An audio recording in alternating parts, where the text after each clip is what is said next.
Elle avait rencontré l'homme de ses rêves, son prince charmant. Quand je l'ai regardé dans les yeux, ce n'était plus John. Il n'y avait que de la haine. Et je me suis dit, ok, il sait que je suis encore en vie.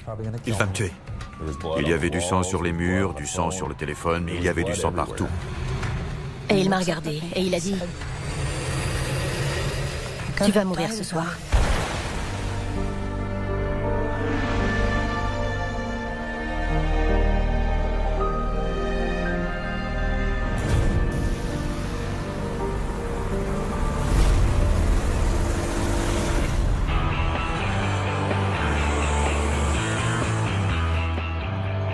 Kate Jewell est hôtesse de l'air et rentre chez elle après une nouvelle traversée de l'Amérique. Son travail lui fait voir le monde et elle profite pleinement de la vie. Vous avez certainement entendu des choses qui sont vraies sur le métier d'hôtesse de l'air. C'était sympa. On a vu plein de villes différentes. On a passé de très bons moments. La vie de Kate était fantastique. Vivre à San Diego, c'était génial. On faisait des sorties entre amis, on allait à la plage, c'était super.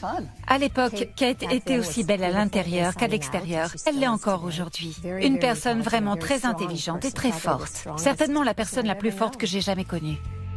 Kate va sur ses 40 ans. Jamais mariée, elle commence à sentir le temps qui passe. J'ai eu plusieurs relations stables, mais j'en voulais une qui dure. Avec quelqu'un d'assez mature pour être prêt à s'engager. À 38 ans, je voyais la quarantaine arriver et je voulais rester en bonne santé. J'aimerais prendre rendez-vous avec le docteur Brandon. Kate prend rendez-vous avec un nutritionniste, le docteur John Brandon, chaudement recommandé par des amis et collègues. Merci. J'avais entendu parler du docteur Brandon. On disait qu'il pouvait vous aider à conserver votre santé, à perdre quelques kilos. Cette décision va changer sa vie à jamais. Le 17 octobre, je suis entrée dans son cabinet. Et cet homme charmant, élégant, au teint superbe, m'a écoutée avec douceur et bienveillance. Et tout ce qu'il disait était logique. Avant toute chose, il a fait une prise de sang. Kate est terrifiée par la vue du sang. J'étais très angoissée à la perspective de la prise de sang. Respirez. Donc, je suis assise au bureau. Il me regarde dans les yeux et me dit juste « On va faire comme ça. Regardez-moi, connectez-vous à moi. » Je l'ai fait. C'était pas si terrible, non? Non. Ça a commencé comme ça.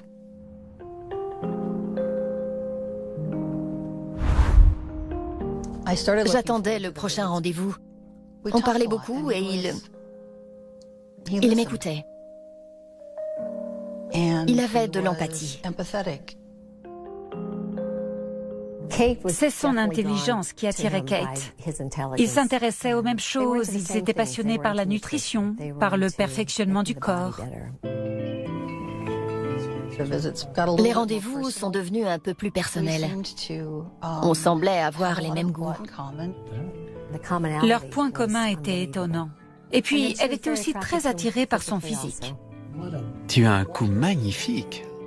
Il avait un faible pour moi, et j'avais un faible pour lui. Et je savais qu'il était marié, fin de l'histoire. Elle savait qu'il était marié, et elle ne voulait pas d'une liaison avec un homme marié. C'était complètement inoffensif. Je pouvais avoir le béguin pour lui, et alors? C'était chouette. On peut tous être attirés par quelqu'un. Mais pour moi, ça n'allait pas plus loin. Elle est tombée amoureuse. Kate est tombée amoureuse de John. Lorsque le programme touche à sa fin, Kate se dit que c'est également la fin de ce flirt inoffensif. J'avais terminé mon programme de 8 semaines. On était assis à son bureau et je lui ai dit « Ok, je suis vraiment heureuse des résultats. C'est quoi la suite ?» Et tout à coup, après une grande inspiration, cet homme d'ordinaire volubile est resté muet et je me suis dit « Qu'est-ce qui ne va pas chez lui ?» Il a dit alors je dois te dire quelque chose. » Et puis, il n'arrivait plus à parler. Et j'attendais qu'il continue, et il a dit, « Kate. » « Je crois que je tombe amoureux de toi. » Et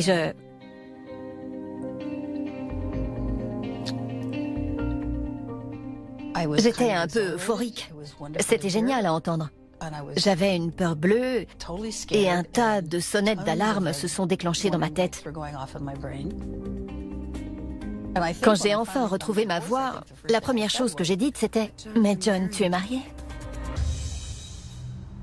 Et c'est là qu'il a répondu « Mais nous sommes presque divorcés. »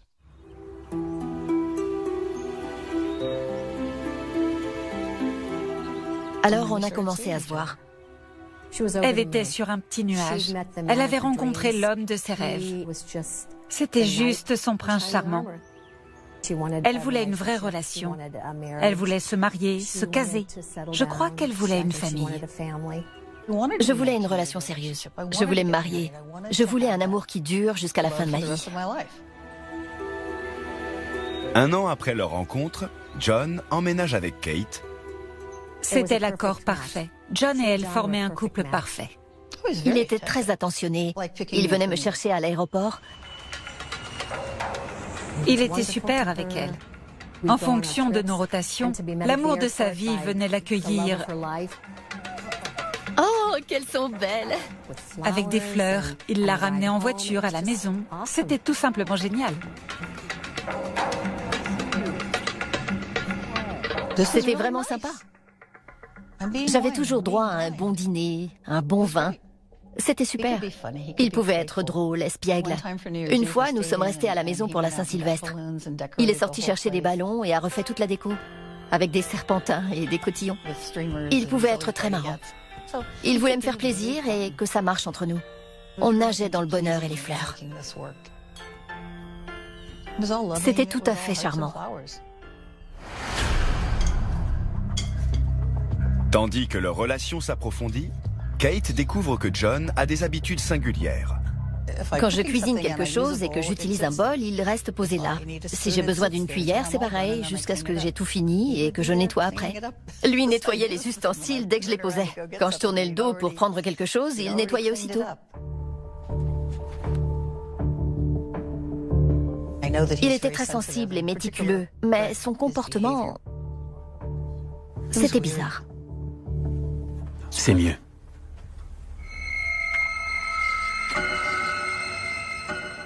Le soir, avant d'aller se coucher, il vérifiait les serrures 7 fois. Ça me rendait dingue. Il tournait la poignée, essayait d'ouvrir la porte, tournait la poignée, essayait d'ouvrir la porte, 7 fois tous les soirs. Ça me rendait dingue.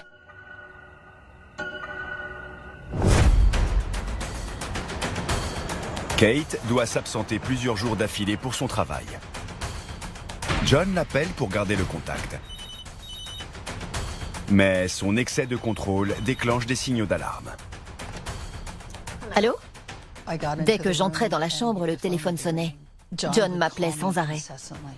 Je viens juste d'arriver à l'hôtel, oui, on vient d'arriver. On devait prendre une chambre pour 2 pendant les escales et souvent nous étions ensemble, alors je l'entendais au téléphone. Tu fais quoi ce soir? Oh, je suis crevée. Je crois que je vais rester à l'hôtel. Alors tu ne sors pas ce soir? Non.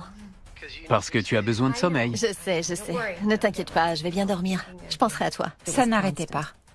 Elle ne pouvait pas sortir avec nous parce qu'il l'appelait sans cesse. Il l'appelait toutes les 10, 15 minutes. D'accord, chérie. C'était vraiment déprimant. Appel sur appel sur appel. Alors j'ai plus ou moins arrêté de sortir avec l'équipage. Cette nuit-là, apparemment, le standard a foiré. Ils ont appelé une autre chambre et un homme a répondu.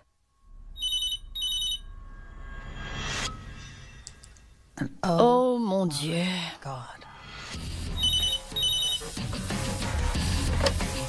Allô? Alors c'est un homme qui répond maintenant? John?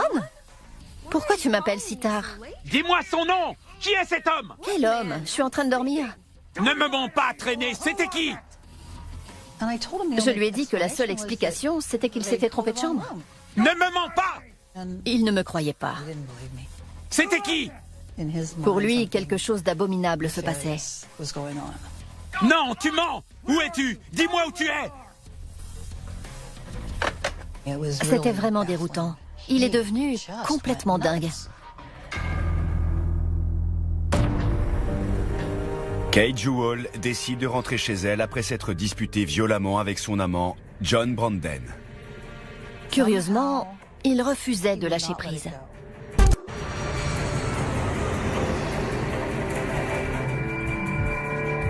Elle est furieuse et perturbée, mais retrouve un John repentant et désireux de faire amende honorable. Désolé, j'ai mal réagi, je sais. J'espère que tu me pardonneras. Alors il a dit, je n'aurais pas agi comme ça si je ne t'aimais pas autant.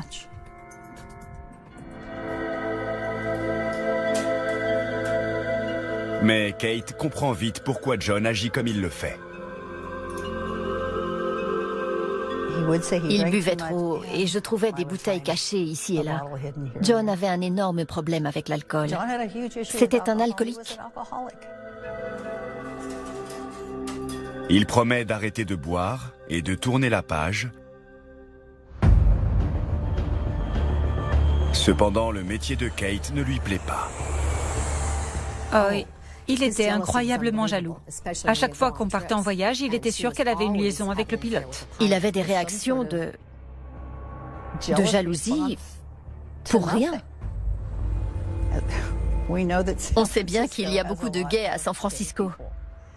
Et c'était le cas de ce steward. Quand je suis sortie de l'avion, John m'attendait dans le terminal des fleurs à la main et m'a vue avec lui. John! John! Plus tard, il m'a interrogé. Bla bla bla. En fait, un tel est gay. Eh bien, il est sûrement bi. Je sais que tu as une relation avec lui.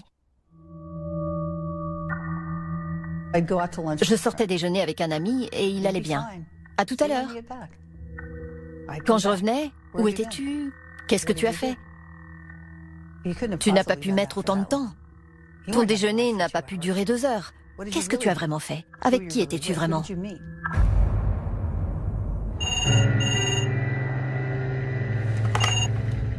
Allô? J'ai fait tout mon possible pour qu'il soit sûr de mon amour pour lui. Mais aucun mot, aucun geste n'était suffisant. Désolée, je ne vais pas pouvoir me libérer. Kate, qui pourtant aimait s'amuser, est obligée de s'éloigner de ses amis et collègues. Le temps que nous passions ensemble pour parler juste entre copines s'est réduit petit à petit, tout simplement. Ok, à plus. Au fil du temps, je voyais Kate changer. Il ne faisait que la vider de sa substance. Il justifiait souvent son comportement lunatique en lui donnant une base scientifique. L'hypoglycémie était son choix favori.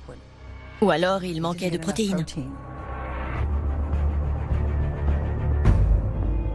Si je faisais des spaghettis pour dîner, ce n'était pas la chose à faire. Quelle que soit la raison scientifique qui modifiait son comportement, au bout du compte, c'était toujours ma faute, rien que la mienne. Et j'ai fini par le croire. Pour les fêtes de Noël, American Airlines, la compagnie de Kate, organise une somptueuse réception. Rien ne peut la préparer à ce qui va se passer. Je pensais qu'on buvait du vin sans alcool. J'ai réalisé plus tard qu'il avait acheté du vin et l'avait mis dans une bouteille de vin sans alcool.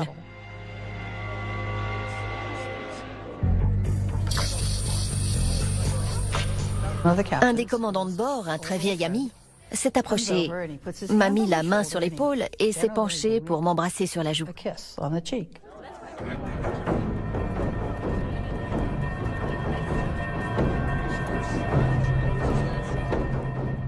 Et là, j'ai senti John changer d'humeur.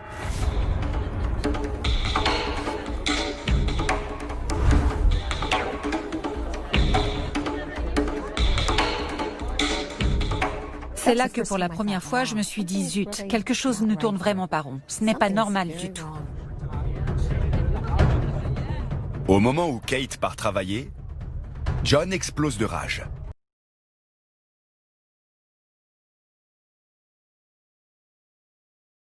Oh mon Dieu, il avait les mains sur ma poitrine. J'ai dit, pardon, elles étaient sur mes épaules. Toutes détraînées, vous les hôtesses! Je n'y croyais pas. Comment pouvait-il faire ça? On a déjà eu cette discussion hier. Espèce de garce! Il a fait un trou dans le mur juste à côté de ma tête. Tu ne sais pas ce que je suis capable de faire!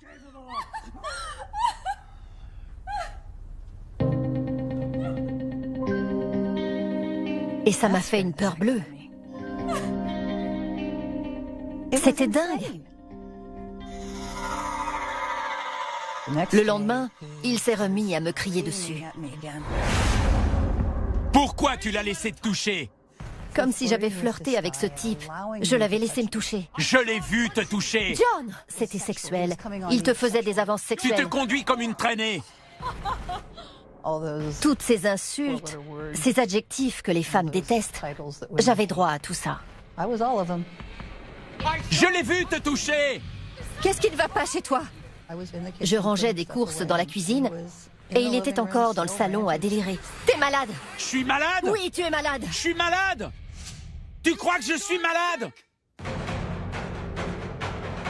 Ce dont je me souviens ensuite, c'est que je l'ai regardé dans les yeux et qu'il allait me tirer dessus.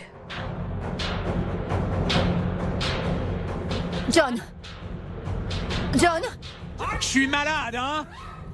Viens là! J'ai couru dans la chambre et j'ai verrouillé la porte. Et puis j'ai poussé la commode devant la porte. Non! Il a tiré 2 balles à travers la porte.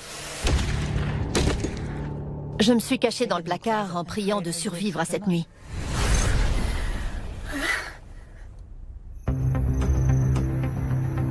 Kate Jewell s'est barricadée dans sa chambre. Son petit ami, John Brandon, menace de la tuer. J'ai passé toute la nuit là-dedans.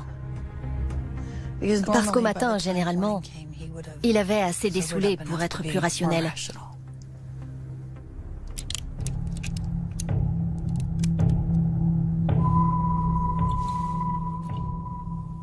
Et quand je suis sortie le lendemain matin, il était encore en colère.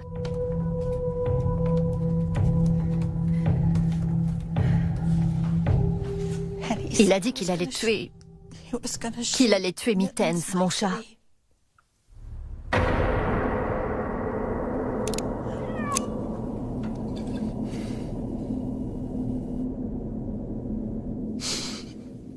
Alors j'ai attrapé Mittens, j'ai couru jusqu'au garage et je suis montée dans la voiture.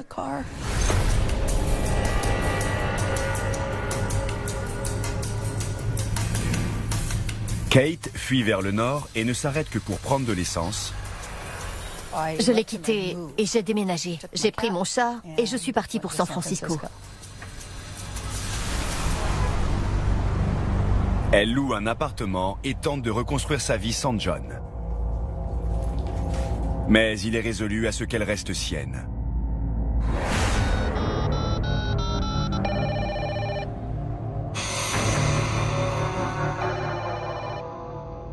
Il m'appelait pour savoir si j'allais bien. Il m'appelait pour me dire à quel point je lui manquais. Et me dire combien il m'aimait.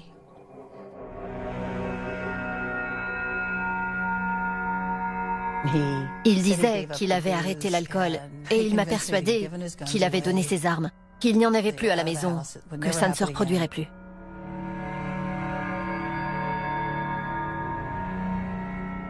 Kate est le genre de personne qui veut toujours voir le bon côté des gens. Elle veut croire que les gens sont bons et elle voulait tellement croire en la bonté de John. Et j'ai accepté de revenir. Je pense qu'elle lui a pardonné parce qu'elle l'aimait. Je crois qu'elle était très amoureuse de lui. Je voulais lui faire confiance. Je voulais croire en lui, croire en nous. Je voulais un conte de fées. Je voulais une vie heureuse avec l'homme que j'aimais. C'est pour toi. Il m'achetait des bijoux avec des dauphins parce qu'il savait que j'adorais les dauphins et j'avais déjà une belle collection. Mais Kate a appris à se méfier du côté obscur de John. Cet être humain accusateur, haineux et odieux, presque démoniaque. Tu l'aimes? Cette personne-là était presque toujours liée à la consommation d'alcool. Tu es quelqu'un de très spécial. En discutant et en essayant de comprendre, nous avons baptisé Dirk cette part de lui qui était en fait l'animal alcoolique qui cohabitait avec John. Et quand Dirk émergeait, il était haineux, ignoble, terriblement violent, et il me haïssait. Kate et John décident d'oublier le passé. Ils veulent prendre un nouveau départ. Ils plient bagages et se dirigent vers le nord. Après la traversée de l'Oregon, ils atteignent une petite ville au bord de l'océan Pacifique. Quand on est passé par Gold Beach la première fois, on a vu une superbe maison à vendre. On y est allé et on a acheté la maison. C'était comme une petite cabane dans les bois d'où on pouvait voir l'océan avec un petit terrain. On traversait une belle forêt primaire pour arriver sur une plage au sable immaculé. On faisait de longues promenades et on s'asseyait sur la falaise qui donnait sur l'océan. C'était merveilleux. J'ai adoré.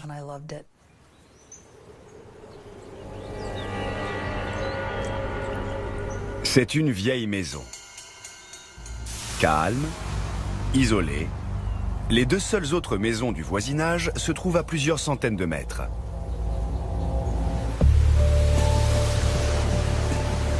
John promet de rattraper tout le mal qu'il a fait.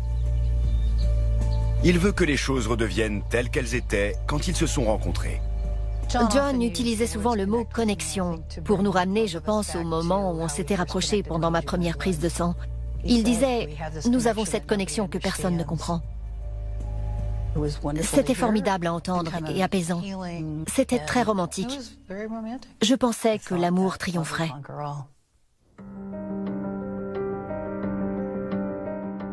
C'était Noël, avec cette atmosphère chaleureuse et affectueuse. Et il a fait sa demande. C'était sérieux, il m'a demandé de l'épouser. Peut-être que ça pouvait marcher. Et oui, j'ai toujours voulu me marier, et le John dont j'étais tombée amoureuse était merveilleux, et je l'aimais. D'expérience, Kate sait qu'elle doit écouter sa tête plutôt que son cœur. J'étais très consciente de vivre avec un homme à la double personnalité. Et même si je voulais croire en lui, je lui ai finalement répondu « Je t'épouserai quand tu redeviendras l'homme dont je suis tombée amoureuse. Mais pas celui que... »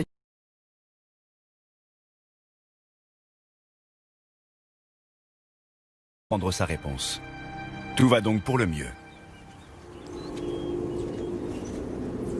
Jusqu'au week-end du Memorial Day. On avait travaillé dans le jardin toute la journée.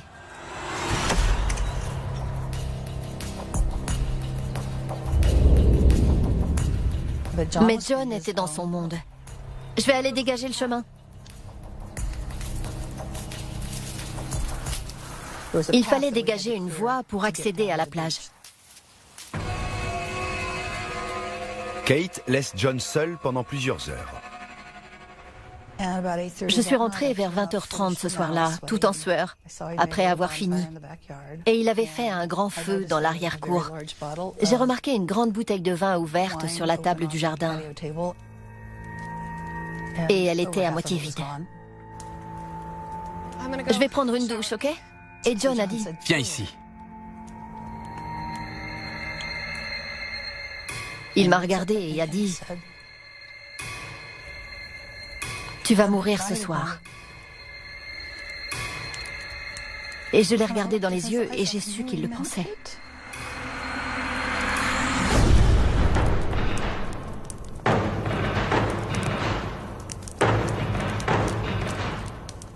Dans leur propriété isolée de Gold Beach dans l'Oregon, John Brandon, ivre, menace de tuer sa petite amie, Kate Jewell. Alors j'ai dégagé mes mains et j'ai commencé à courir. Il s'est levé, m'a plaqué au sol et a commencé à me frapper au visage.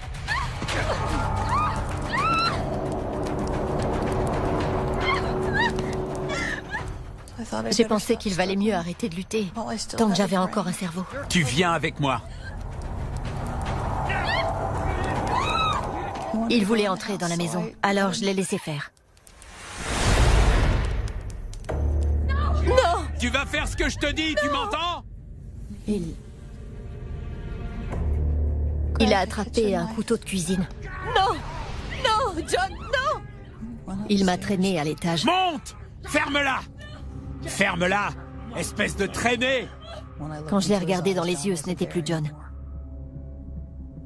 Il n'y avait que de la haine. J'essayais de trouver un moyen de lui parler, de me connecter au John que je connaissais, de voir s'il était quelque part là-dedans. Mais c'était comme s'il avait disparu. Il m'a maintenu au sol.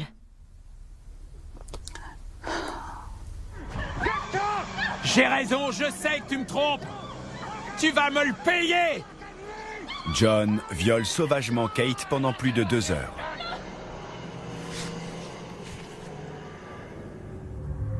Tais-toi! Ferme-la!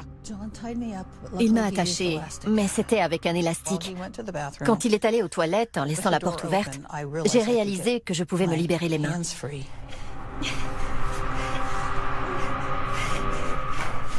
J'avais peur qu'il me voie. Je devais passer devant la salle de bain pour sortir. Et...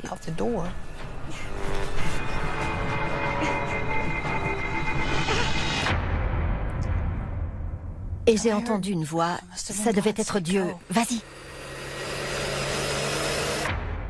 Je me suis levée et j'ai traversé la pièce sur la pointe des pieds. J'ai réussi à ouvrir la porte coulissante et j'ai traversé la terrasse qui grinçait. Kate, fragilisée, se rue dans les ténèbres à moitié nue, sans savoir si John la poursuit. Je ne sais comment je suis arrivée à la maison des voisins. Il devait être 22h30, 23h. Et je me suis mise à les appeler en hurlant. Ils se sont réveillés, on a appelé les secours et on s'est caché à l'intérieur. Kate se cache chez ses voisins, terrifiée à l'idée que John vienne la chercher. Je me souviens avoir pensé qu'il pouvait rôder n'importe où. Mais je devais me concentrer sur le fait que j'étais en vie et que la police arrivait et que je serais bientôt en sécurité.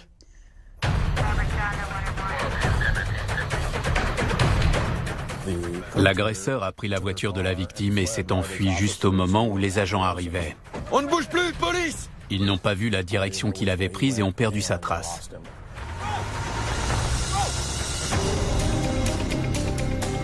J'ai émis un mandat d'arrêt contre M. Brandon pour crimes majeurs tels que viol, agression et tentative de meurtre. La police découvre la voiture de Kate abandonnée dans un parking à proximité. Mais John reste introuvable. Un assassin potentiel est en cavale. C'était comme s'il avait disparu de la surface de la Terre.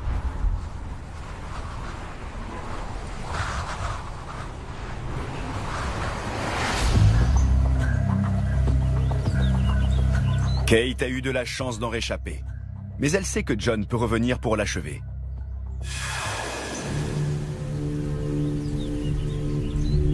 Trois mois plus tard, la police ignore toujours où il se trouve.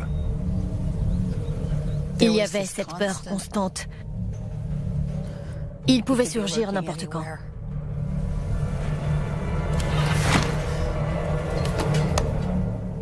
Je passais mon temps à vérifier ce qui se passait dans les environs. Je regardais derrière moi, je scrutais chaque personne croisée. L'inspecteur Dave Gardiner appelle Kate régulièrement pour vérifier qu'elle va bien. Parfois, elle craquait. Le bruit des roues d'une voiture sur le gravier près de sa maison la mettait dans une sorte d'état de panique, même si j'étais à ses côtés. La vie de Kate était devenue un enfer. Elle ne savait jamais s'il allait surgir au coin de la rue, s'il allait réapparaître pour l'achever. Elle était brisée physiquement. Elle était mentalement. Elle n'était plus que l'ombre d'elle-même. J'ai reçu une lettre. Fin août. Une lettre de 9 pages. Il me disait à quel point sa vie était affreuse et combien il était désolé. Chère Kate, je peux sentir ta présence si fort ce matin, comme bien des matins.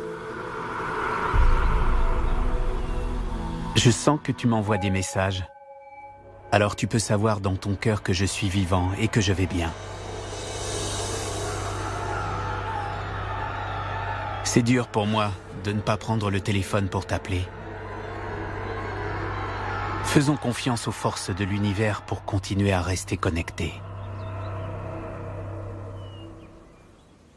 J'avais peur. La police de Gold Beach m'a dit de ne pas rester ici. J'ai donc commencé à préparer mon déménagement.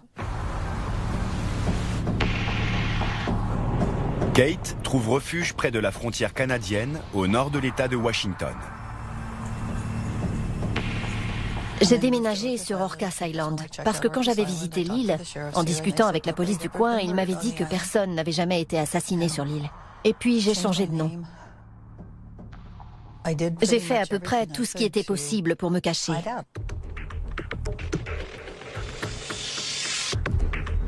Huit années s'écoulent. Nous sommes maintenant début 2007. Bien que la police et le FBI ratissent le pays, John a disparu.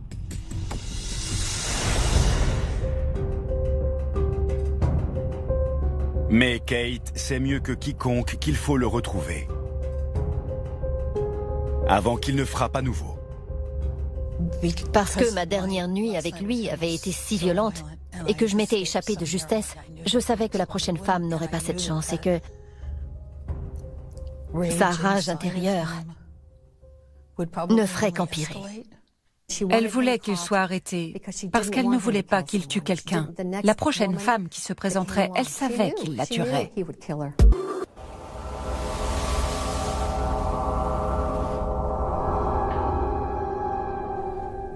Je voulais vraiment faire tout mon possible pour éviter qu'une autre femme subisse la même chose.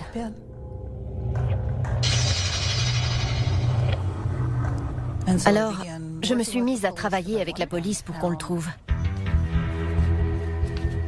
Kate est passée me voir 2 ou 3 fois dans le comté de Curry. Elle m'a montré une photo de lui, debout dans la cuisine. Il portait un chapeau de cow-boy et un revolver court à la ceinture. Son apparence était plutôt décalée, mais je le considérais très dangereux à cause de ce qu'il avait essayé de faire à Kate.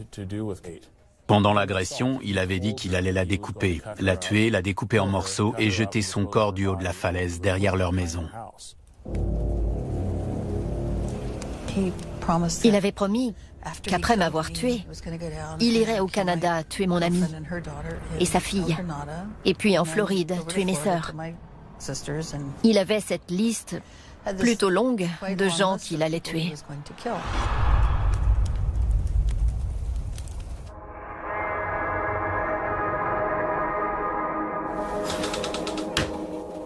Kate et la police ignorent que John se trouve seulement à une centaine de kilomètres de là.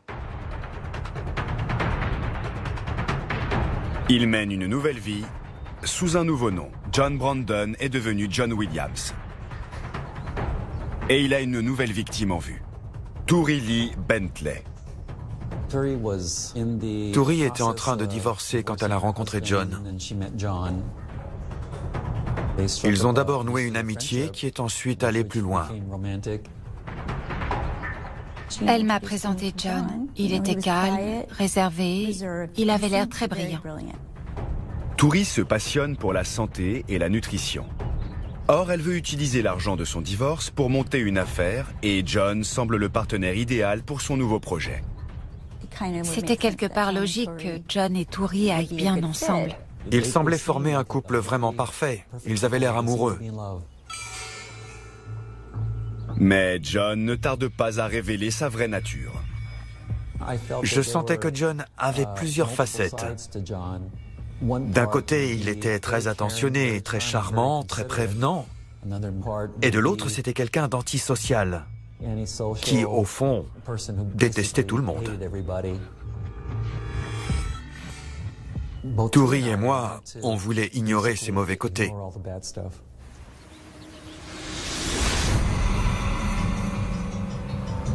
Kate est toujours hantée par le souvenir de John. Elle a une prémonition terrifiante. J'ai fait le plus horrible des cauchemars. J'ai ressenti cette impression horrible de colère. Et c'était comme si John était juste devant la porte de ma chambre. Il tenait un couteau. Et tout à coup, j'ai réalisé que je ne pouvais pas courir, parce que j'étais paralysée. Kate est toujours restée en contact avec l'inspecteur David Gardiner. Lui non plus n'a pas oublié John Brandon. Je n'ai jamais renoncé à le retrouver. J'avais 10 personnes les plus recherchées du comté de Curry à retrouver. J'ai donc fait publier la photo de John Brandon avec ses chefs d'inculpation dans le journal local.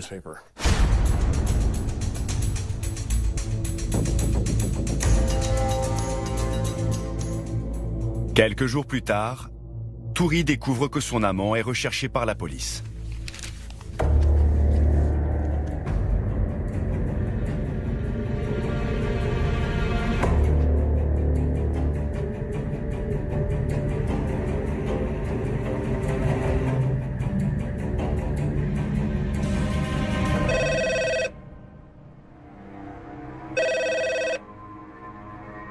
Il était 23h30.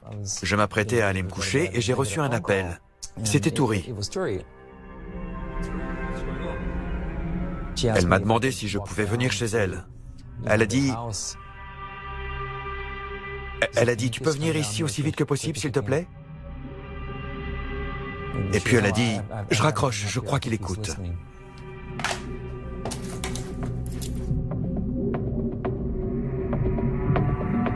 Randall se précipite chez Turi et pénètre dans la maison. Turi vient de confronter John au sujet de l'article qu'elle a lu. Quand je suis arrivé, j'ai vu une bouteille de vin et j'ai trouvé ça vraiment bizarre parce que Turi n'autorisait aucun vin ou alcool chez elle. John était assis dans la cuisine et j'ai compris que Turi s'était enfermé dans la chambre.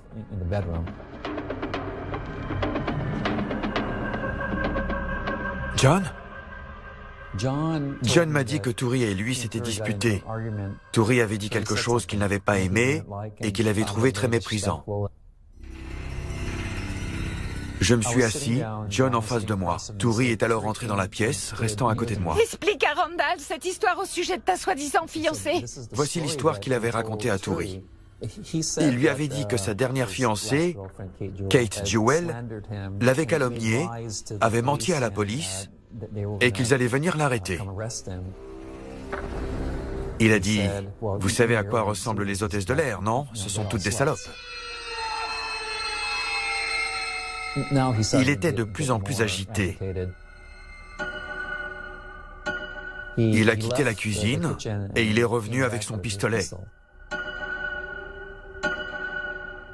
Il a immédiatement pointé son arme sur Turi. Ses yeux étaient noirs, très noirs.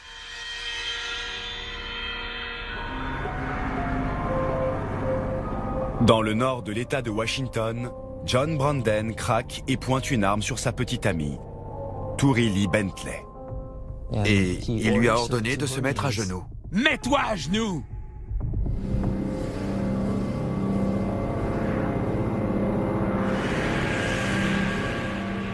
Je ne savais pas comment réagir. En fait, tout s'est passé très vite.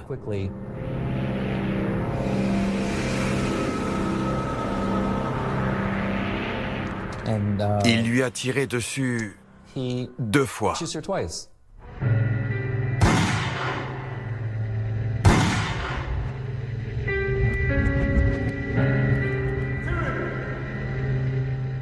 Alors, je me suis penché pour vérifier son pouls et je ne l'ai pas trouvé. Je ne savais pas quoi faire. Qu'est-ce que t'as fait? Et puis, il m'a tiré dans la figure.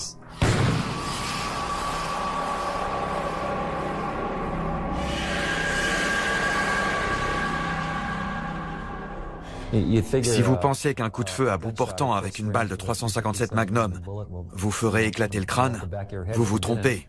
Ma tête a été projetée en arrière.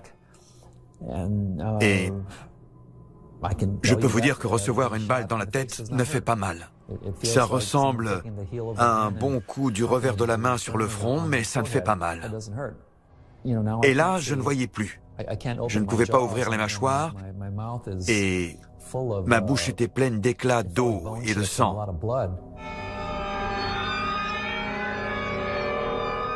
J'étais par terre et je me suis dit, qu'est-ce qui se passe? Toury est morte. Randall, entre la vie et la mort, est sûr que John va l'achever. Il est sorti de la cuisine et moi j'étais sur le sol à attendre que quelque chose se passe. Et puis je l'ai entendu revenir.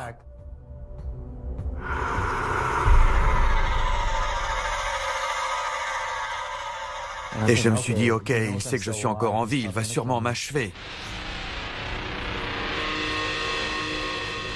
Et puis j'ai entendu un coup de feu.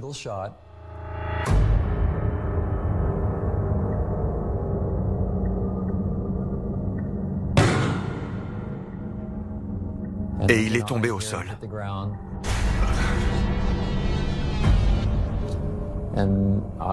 J'ai entendu 11 respirations très laborieuses.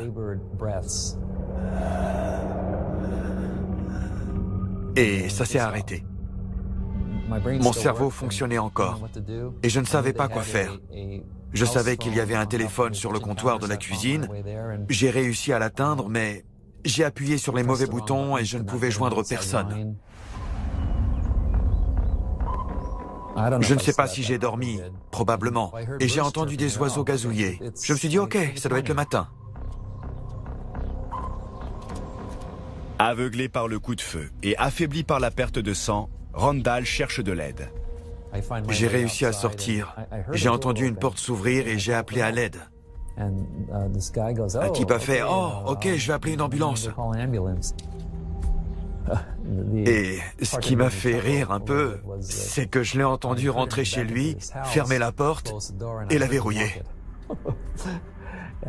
J'ai trouvé ça drôle, en fait. Il était très stressé d'après le voisin. Il criait à l'aide, et il y avait beaucoup de sang sur Randall et la couverture qu'il avait sur les épaules. Il avait visiblement subi une blessure extrêmement grave à la tête.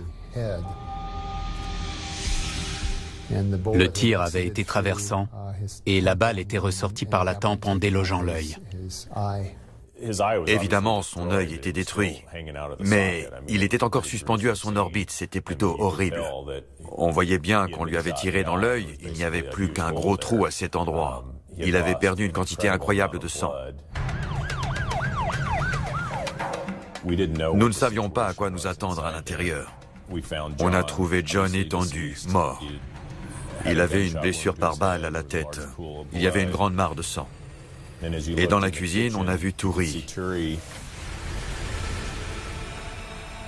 Il y avait du sang sur le comptoir de la cuisine, il y avait du sang sur les murs, il y avait du sang sur le téléphone, il y avait du sang partout.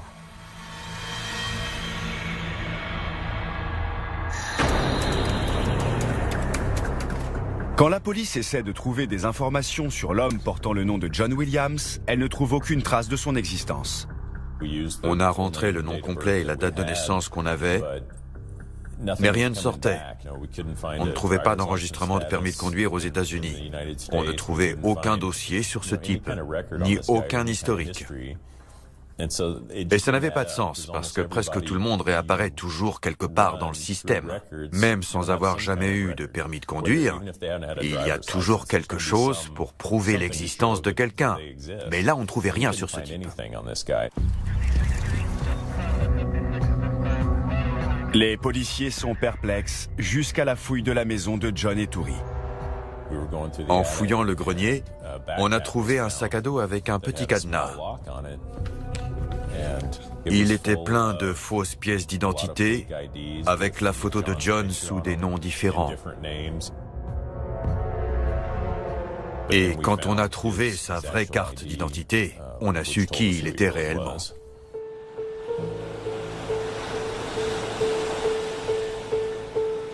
L'identification mène la police jusqu'à Kate. L'inspecteur Gardiner m'a appelé et m'a dit « John est mort ». Et j'ai dit « Je sais ».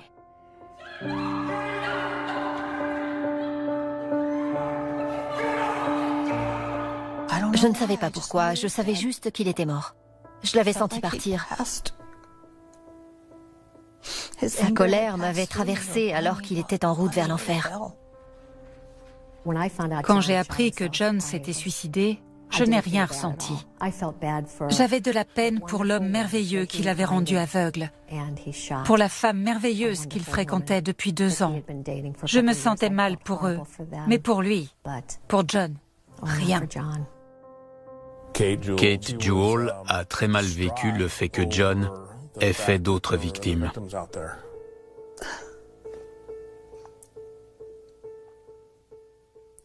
J'avais le cœur brisé.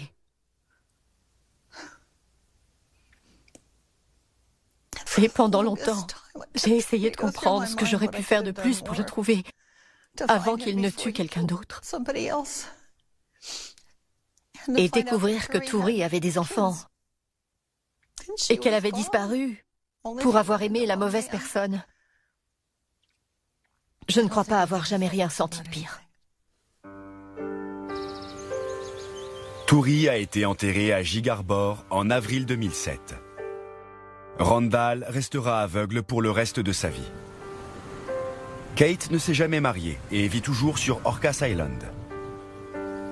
Pour guérir les blessures du passé, elle a écrit une lettre à la femme qu'elle n'a jamais rencontrée et qu'elle n'a pas pu sauver. Ce n'était pas à vous ou à moi de le réparer, même si je sais que nous avons toutes les deux fait de notre mieux. Nous avons toutes deux cherché à aimer et à être aimées, et nous avons pensé que nous avions trouvé le compagnon parfait. Nous nous étions toutes deux trompées et sommes mortes, ou presque. Je suis désolée du fond du cœur de ne pas avoir pu empêcher votre assassinat, et je ne peux qu'espérer que vous êtes en paix dans un meilleur monde. Je vous demande pardon. Sincèrement, Kate.